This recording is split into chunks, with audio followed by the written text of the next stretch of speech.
మా మిద్దెపై విరపూసిన మధుమాలతి. ఈ తీగను చూసండి ఒక ఫ్రెండు పూల దుప్పటితో పోల్చారండి. నిజమే కదా, పూల దుప్పట్లాగే ఉంది కదండి మధుమాలతి.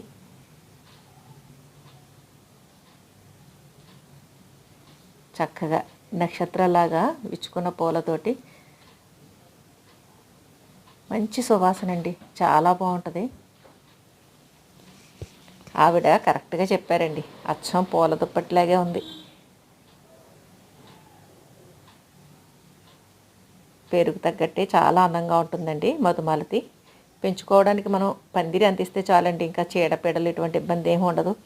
నక్షత్రాలు లాంటి పూలతోటి నిండుగా అందంగా విరబూసి కంటికి ఆహ్లాదకరంగా చాలా బాగుంటుందండి మధుమాలతి.